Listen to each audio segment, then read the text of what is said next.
தாடியை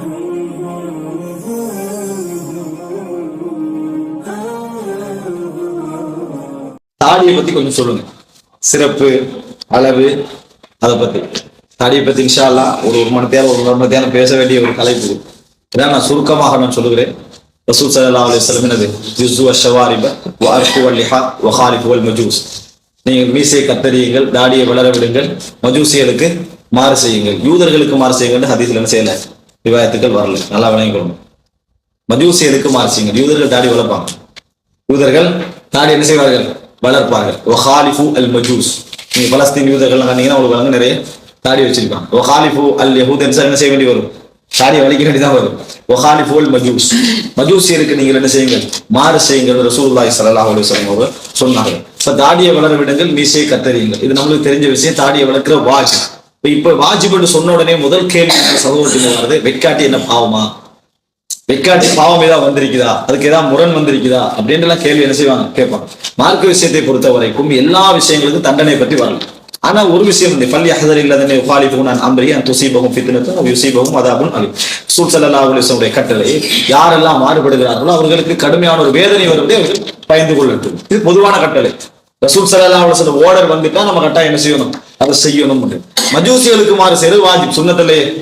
மஜூசிகளுக்கு மாறு செய்வது சுன்னத்தா இல்ல, வாஜிப். எனவே தாடி வளர்ப்பது என்பது கட்டாய கடமை. மீசையை கத்தரிக்கணும். என்ன எங்களுக்குள்ள உள்ள பெரிய சர்ச்சை, தாடியை எந்த அளவுல வைக்கிறதுன்றது ஒரு பெரிய சர்ச்சையா இருந்து கொண்டிருப்பதை நம்ம பார்க்கலாம். விளங்கிட்டா? இதுல நம்ம அழகான வழி என்னன்னு சொன்னால், தாடியை பொறுத்த வரைக்கும் நம்ம கொஞ்சம் வச்சாலும் தாடி தான், உள்ளா வச்சாலும் தாடி தான், இந்த அளவுக்கு விட்டாலும் தாடி தான், அதுல சந்தேகம் இல்லை. ஆனா அளவுல நம்மளுக்கு என்ன செய்யுது, ஒரு பிரச்சனை இருக்கிறது. வளர விடுங்க என்று ரசூல் ஸல்லல்லாஹு அலைஹி வஸல்லம் சொல்லிக்கிறாங்க. எனவே அளவே இல்லாம என்ன செய்யணும், நம்ம வளர்க்கணும் என்று சொல்றோம். அப்படி சொல்றவங்களும் அப்படி இல்லை, என்னது தாடி என்று பார்க்கிற அளவு கஷ்டப்பட்டு கண்டுபிடிக்கிற அளவுக்கு இருந்தா போதுமானது, நம்ம அதுக்கு என்ன செய்யலாம், ஷோர்ட் பண்ணி விடலாம் என்று சொல்றவங்களும் என்ன செய்யறாங்க, இருக்கிறாங்க. ஆனால் நம்ம இதுல புரிந்து கொள்ள வேண்டிய மிக முக்கியமான விஷயம் மறந்துடும். மீசை ரசூலுல்லாஹ் எங்கேயும் வலிங்க என்று சொல்லல. விளங்கிட்டா? நிறைய பேர் என்ன செய்வாங்க தெரியுமா, இப்படி வண்டி சுட்டுவாங்க. பிள்ளை இப்படி வலிக்கிறீங்க, இப்னு உமர் ரலியல்லாஹு அப்படி வலிச்சிருந்தாங்கன்னு சொல்லுவாங்க. அதெல்லாம் லைஃபான செய்திகள். இப்படி வலிக்க கூடாது, ஷோர்ட்டா என்ன செய்யணும், பண்ணு. இப்ப நீங்க விளங்க, மீசையை ஷோர்ட் பண்ணுங்கள், தாடியை வளர விடுங்கள்னா அதை இப்படி விளங்கலாமா, மீசையும் ஷோர்ட் பண்ணலாம், தாடியை ஷோர்ட் பண்ணலாம்னு விளங்க. மீசையை ஷோர்ட் பண்ணுங்கள், தாடியை வளர விடுங்கள், அப்ப இதுவும் மீசை இப்படித்தானே. இதை நம்ம ஷோர்ட் பண்றோம், இதையும் ஷோர்ட் பண்ணுங்க, மீசையும் ஷோர்ட் பண்ணுங்கள், தாடியையும் ஷோர்ட் பண்ணுங்கள். அப்படி விளங்கினா பிழை என்ற சிம்பிளா விளங்கு. மீசையை ஷோர்ட் பண்ணுங்கள், தாடியை வளர விடுங்க, ஷோர்ட்டுக்கு எதிராகத்தான் தாடியை ரசூல் ஸல்லல்லாஹு அலைஹி வஸல்லம் என்ன செய்றாங்க, சொல்றாங்க. சிம்பிள், இலகுவாக விளங்கக்கூடிய ஒரு விஷயம். அப்படி இருந்தும் கூட நம்ம என்ன செய்யறோம், விளங்கி கொள்றோம் இல்லை. தாடியை வளர விடுங்க, மீசையை கத்தரிங்க, ரசூல் ஸல்லல்லாஹு அலைஹி வஸல்லம் சொல்லிக்கிறாங்க. அதனால நம்ம தாடியை வளர்க்கிறது வாஜிப். இன்னொரு விஷயம், அளவுல சில கட்டங்களை நாங்க அதாவது நல்ல புரிஞ்சு கொள்ளக்கூடிய ஒரு வாய்ப்புள்ள ஒரு விஷயம் தான். ரசூல் ஸல்லல்லாஹு அலைஹி வஸல்லம் தாடியை வளர விடுங்க என்ற செய்தியை அறிவிச்சவர்கள் இப்னு உமர் ரலியல்லாஹு அன்ஹு அறிவிச்சுக்கிறான். இந்த இப்னு உமர் ரலியல்லாஹு அன்ஹு அவர்கள் தாடியை என்ன செய்வார்கள், ஒரு பிடி பிடித்து கத்தரிப்பார்கள் அப்படின்னு வருது. ஒரு பிடி பிடித்து கத்தரிப்பார்கள். இப்ப இப்னு உமர் ரலியல்லாஹு அன்ஹு ஒரு ஸ்பெஷாலிட்டியை நாங்க படிக்கிறோம். ரசூல் ஸல்லல்லாஹு அலைஹி வஸல்லம் அவர்களை அணுவா பின்பற்ற என்ன செய்வாங்க, ட்ரை பண்ணுவோம். எப்படி எல்லாம் செஞ்சாங்களோ அப்படியெல்லாம் ட்ரை பண்ணுவோம். அதுல ஸ்பெஷாலிட்டியா அவர் பிள்ளை விட மாட்டாங்க. இல்ல, இந்த இடத்தை பொறுத்த வரைக்கும் தாடியை வளர விடுங்கன்னு அறிவித்தவர்கள் அவரும் ஒருவர். சில வேளை எங்களுக்கு ஒரு சந்தேகம், ஒரு சொந்த இஜ்திஹாதா வைக்கலாம் தானே, தாடி என்பதை விளங்கி கொடுத்து ஒரு சொந்த இஜ்திஹாதாவும் வைக்கலாம்.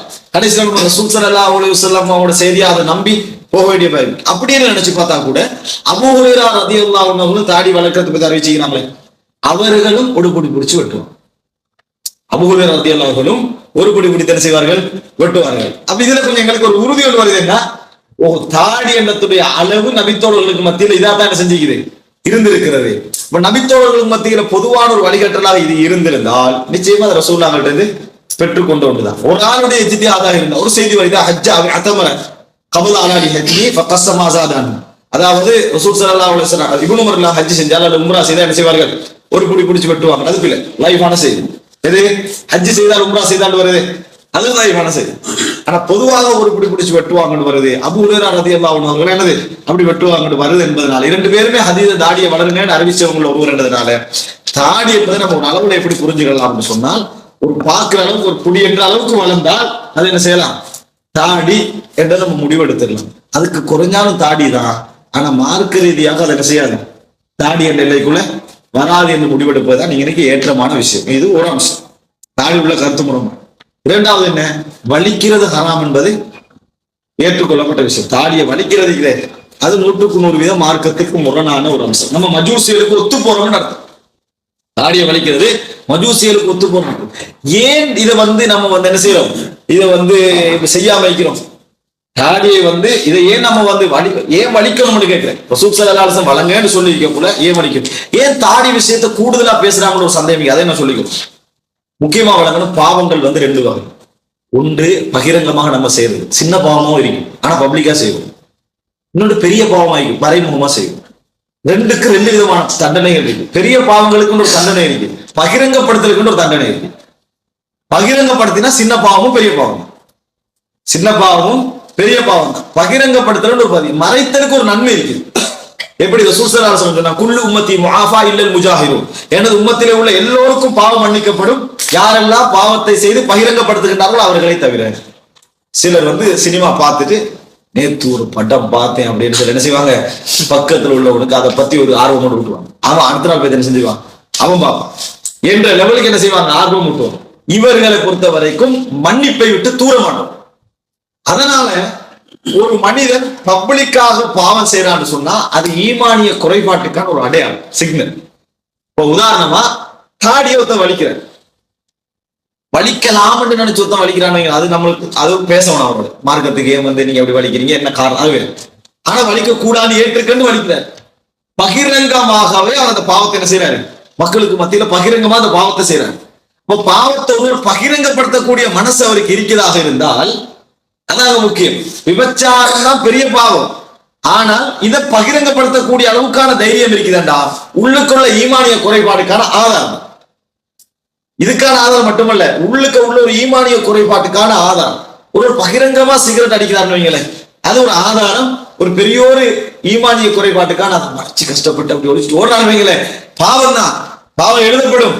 ஆனா அவரை மறைக்க ட்ரை பண்ற கஷ்டப்பட்டு, அதுக்கு ஒரு நன்மை என்ன செய்யுது அவருக்கு, எதுக்கு இருக்குது, இவர் உள்ளத்துல அந்த பயப்படுறாரு, நம்ம அவமானப்பட்டோம் மக்கள்கிட்ட அப்படியே கனித்தா எத்தலி அலைநாஸ், மக்கள் பார்ப்பதையே பயப்படுதான். பாவத்துல வரைவிலக்கணம், பாவத்துல வரைவிலக்கணத்தை உடைச்சு பகிரங்கமா செய்யறது இருக்குது, அது ஒரு. அதனாலதான் பகிரங்கமான பாவங்கள் இருக்குது.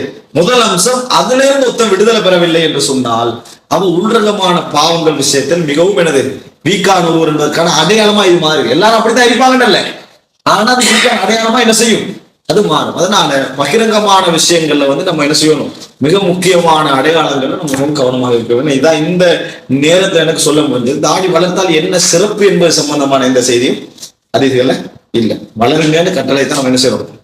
இஸ்லாமிய மார்க்கத்தை அல் குர்ஆன் சுன்னா அடிப்படையில் தெரிந்து கொள்ள இன்ஷா அல்லாஹ் ஹலால் டாக்ஸ் தமிழ் எனும் யூடியூப் சேனலை சப்ஸ்கிரைப் செய்து எம்மோடு இணைந்து கொள்ளுங்கள்.